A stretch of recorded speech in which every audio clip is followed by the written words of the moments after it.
The book కార్యక్రమానికి పునః స్వాగతం. సోమర్సెట్ మామ్ అంటే చాలా ఇష్టమని చెప్పారు ఒకసారి. అంటే సోమర్సెట్ ప్రభావం మీ మీద కాస్త కూస్త ఉందని విశ్లేషకులు కూడా అంటారు. మీరు బమ్మెరపోతన మాస్టర్ అంటే కూడా ఇష్టం. ఆయన ఒక పక్కని, ఈయన ఒక పక్కని, ఈ ఇద్దరిని ఎట్లా సమన్వయపరచగలుగుతారు మీరు మీ అభిప్రాయంలో? చక్కటి ప్రశ్న వేశారండి, జట్లమైన ప్రశ్న కూడాను చెప్పడానికి ప్రయత్నిస్తాను.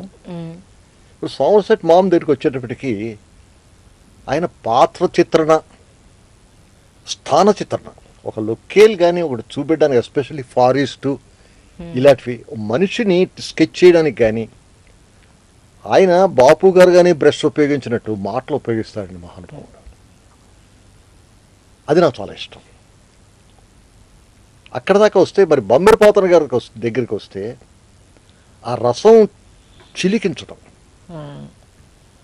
ఆయన ఎంత అద్భుతం అండి. తర్వాత ఆయన యొక్క వినయం మీకు జ్ఞాపకం ఉండే ఉంటుంది. భాగవతంలో ఆయన ప్రారంభించడమే జ్ఞాపకం ఉంటుంది, గుర్తు చేస్తాను మీకు, ఉంది మీకు జ్ఞాపకం ఉంది.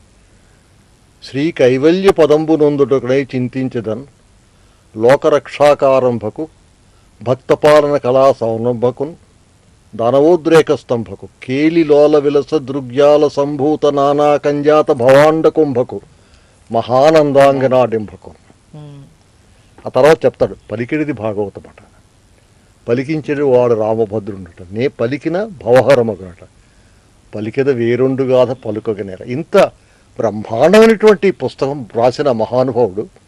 అది చూడండి, ఆ చిన్న ఆ పద్యంలో, కందపద్యమే కదా పలికిడిది కందపద్యంలో. మీరు రసవాది కావడానికి మరి పోతన మాచుల వారి సాహిత్యమే కారణం అంటారా? కాదండి, అందులో ఒకటే. నేను శ్రీనాథుడన్న చాలా ఇష్టమే, పోతన గారు అన్న ఇష్టం. అంటే ఒక్కొక్కరిలో ఒక్కొక్క రకమైన రసాస్వాదన ఉంటుంది. అది మనం అనుభవించి మనకి చేతనైనంత పాఠకులకు అందించాలని నా ఉద్దేశం. ఇప్పుడు ఇవాళ మనం ఒకప్పుడు ఇలా పుస్తకం ఒకటి పట్టుకుని, పుస్తకం హస్తభూషణం అని పట్టుకుని వెళ్ళేవాళ్ళం. లేకపోతే టైం ఉన్నప్పుడల్లా చదువుకుంటూ ఉండేవాళ్ళం. తర్వాత అది అరిచేయంత ఐపాడ్లోకి వచ్చేసింది. ఇవాళ టచ్ స్క్రీన్ ఇలా టచ్ చేస్తే ఈ బుక్స్ వస్తున్నాయి. మరి ఆ బుక్ కల్చర్కి ఈ బుక్ కల్చర్కి ఇది నన్ను అడిగితే కల్చర్ కూడా కాదండి. ఒకటోదేమో ఆ పుస్తకం పట్టుకున్నది తల్లి కానీ తన బిడ్డను ఎత్తుకుంటే ఎంత ఆనందం, ఎంత దైవ సమానమైనటువంటి ఆనందం ఉందో ఒక పుస్తకం పట్టుకుంటే అంత ఆనందం వస్తుంది. అది కేవలం భౌతికమైన విషయం కాదు, అందులో వీటన్నిటికీ అతీతమైనది. రెండోది, ఆ పుస్తకం ఇవాళ కొంత చదువుతాను, ఆస్వాదిస్తాను, పెట్టేస్తాను, రాత్రి నాకు తెలివి వస్తుంది, మళ్ళీ నిద్ర పట్టదు, చదవాలనిపిస్తుంది, నేను చదువుతాను. ప్రతిసారి మళ్ళీ వెళ్ళి ఐపాడ్ తీసుకుని అది కష్టం అనుకుంటారు. ఇప్పుడు ప్రస్తుతం ఈ తరం వారికి కష్టం కాకపోవచ్చు, దాని గురించి నేను వాదించను. కానీ అన్నింటికన్నా ముఖ్యం ఏంటంటే కళ్ళు. నేను 2-3 గంటలు కూర్చుంటే అఫ్కోర్స్ నా వయసులో కళ్ళు త్వరగా అది, కానీ చిన్నవాళ్ళని కూడా చూస్తున్నాను. నా ఫ్యామిలీలో ఉన్నారు వీడి కంప్యూటర్స్ మీద పనిచేసే వాళ్ళకి, వాళ్ళు కూడా ఫెటీగ్ వచ్చేస్తుంది, అలసిపోతారు. పగలంతా చూడటం, అన్నిటికీ చూడటం. తర్వాత అది చాలా కష్టం సంభవం. ఇప్పుడు ఏంటంటే ఈ మనం భోజనం చేస్తే హాయిగా ఏదో విస్తట్లో వేసి తినాలి, కానీ అదేదో చిన్న కథ జ్ఞాపకం వస్తుంది. ఇలా సాఫ్ట్వేర్ ఇంజనీర్ గారు, ఆయన యంగ్ మ్యాను, యంగ్ వైఫ్ను, అమ్మాయిది పుట్టినరోజు వచ్చింది. నేను మర్చిపోయాడు, సడన్గా జ్ఞాపకం వచ్చింది, ఆవిడేదో కొంచెం చికాకు పడుతుంది, పుట్టినరోజు మర్చిపోయాడని. సరే ఈయన వెంటనే కంప్యూటర్లోకి వెళ్ళి ఏదో ఫ్లవర్స్ అని పెట్టి బ్యూటిఫుల్ పిక్చర్స్ చూసావు, నీకు డెడికేట్ చేశాను, పిక్చర్స్ చూసుకున్నట్టు.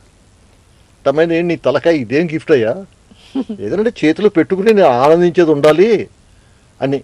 అంటే వెంటనే అయినా ప్రింటర్ దగ్గరికి వెళ్ళి పెట్టి దానికి ఒక ప్రింట్అవుట్ తీసి ఇచ్చట్టు చేతిలో పెట్టుకుని. నా ఉద్దేశంలో ఈ ఐప్యాడ్లో ఈ చదువుకుంటే రసాస్వాదన, అంటే నా దృక్పథం నేను చెప్తున్నాను, రసాస్వాదన అంతే ఉంటుందని నాకు అనిపిస్తుంది. తర్వాత మీరు మంచి కాలమిస్ట్, తర్వాత స్టేట్స్మన్, హిందూ ఇలాంటి వాటిల్లో టాక్సేషన్ మీద, తర్వాత ఫినాన్స్ మీద, దాని గురించి ఎక్సైజ్ దాని మీద రాశారు. అవునండి. తర్వాత తెలుగులో వచ్చి ఒక కప్పు కాఫీ, తర్వాత కబుర్ల కచేరీలు ఇవన్నీ చేశారు. ఇవి మీరు బుక్స్గా తీసుకురాలేదు. లేదమ్మా, తీసుకురాలేదంటే నా చేతులు లేదు కదా. మీరు ఇందాక చెప్పారే వానజల్లు, అది ఎప్పుడూ అయిపోయింది. వాళ్ళు వేసిన కాపీలు అయిపోయాయి, ఎవరు రీప్రింట్ చేయరు. అలా అమ్మీదే వాళ్ళు రీప్రింట్ చేయకపోతే ఇందులో ఎవరు కొంటారో తెలియదు. ఇందాక మీరు చెప్పినట్టు ఐప్యాడ్ కల్చర్లో ఇవన్నీ ఎవరికి కావాలో తెలియదు, అక్కర్లేదో తెలియదు. అంచేత అవి నా దగ్గర పడున్నాయి, నాతో అంతమంది పోతాయి అంతే. వీలేదు, నాకు ఆశ కూడా లేదంటే. శంకరాచార్యులు వారి మాట జ్ఞాపకం ఉంటుంది, బాలస్థావతు క్రీడాసక్త, తరుణస్థావతు తరుణీరక్త, వృద్ధస్థావతు చింతాసక్త, పరమే బ్రహ్మని కోయిన రక్త. ఒక్కొక్క స్టేజ్కి మొట్టమొదటి ఏంటంటే అచ్చులో మన కథ చూసుకుంటే ఒక అత్యద్భుతమైనటువంటి అనుభూతి తొలి రోజుల్లో. అది క్రమంగా తగ్గిపోతూ వస్తుంది.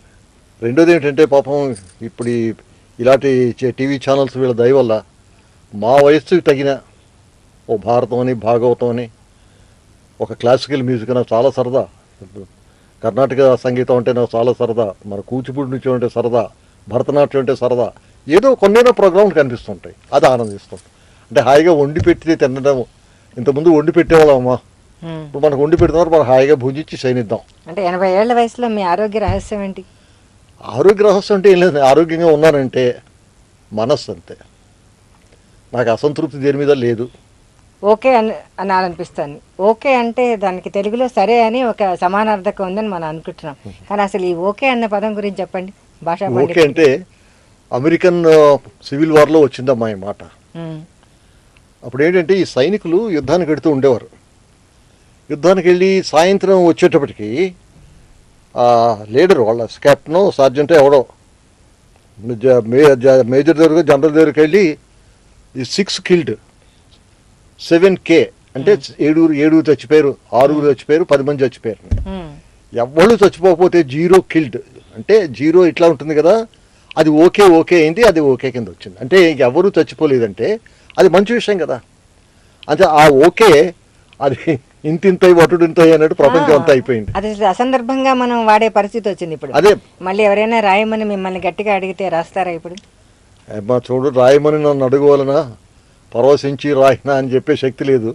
ఎందుకంటే అంటే ఒక్కటి ఉంది, నా అనుభవాలు నేను కొన్ని పనులు చేసి కొన్ని ఆలోచనలు పెంచుకుని, అంటే పారమార్థికం అనండి, లేకపోతే స్పిరిచువల్ అనండి, లేకపోతే దైనందిన జీవితంలో నేను తీసుకున్న కొన్ని చర్యలనండి, వీటిని గురించి ఒక నవలో రాయాలని ఉంది నిజానికి. అంటే నా గ్లోరిఫికేషన్ కాదు. ఇంకా నాకు ఇప్పుడు కొత్తగా కీర్తి వచ్చేది లేదు, ఉన్నది పోయేది లేదు. కూర్చుని మళ్ళీ రాసి ఆలోచన ఏమో అవుతుందని నమ్మకం లేదమ్మా. అయినా సరే జగన్నాథరావు గారు ఒక మంచి నవల రాసి ఇవాళ పాఠకులకి తన అనుభవాల్ని, ఎందుకంటే ఆయన చాలా అప్డేట్గా ఉన్నారు. ఆనాటి భాగవతం నుంచి, బొమ్మరిపోతం నుంచి, సోమర్సెట్ మామ్ నుంచి ఇవాళ నెట్లో బ్రౌజింగ్ దాకా అప్డేట్గా ఉన్నారు. కనుక మంచి రచనలు చేయాలని ఆశిస్తూ జీవన సంక్లిష్టతల్ని, తర్వాత కష్టాల్ని, నష్టాల్ని, వాటిని గ్లోరిఫై చేసి ఏదో గొప్ప సాహిత్యం సృష్టించేశాను అనుకోకుండా మనసుకి ఆహ్లాదం ఇచ్చేదే నిజంగా మంచి సాహిత్యం. సో అటువంటి ఆహ్లాదకరమైన సాహిత్యాన్ని సృష్టించి భార్యాభర్తలు కలిసి కూర్చుని చదివే కథలు, పురాణం సుబ్రహ్మణ్యం శర్మ గారు ఆయనకి కితాబు ఇచ్చినట్లు జగన్, సుజాత పాత్రలతోటి ఆయన చాలా మంచి కథలు రాశారు. సో అటువంటి జగన్నాథరావు గారు ఇవాళ ఇంత మంచి అమూల్యమైన విషయాలు పంచుకున్నారు. నమస్కారం అండి. కార్యక్రమంలో చాలా మంచి విషయాలు. కృతజ్ఞత. నమస్తే.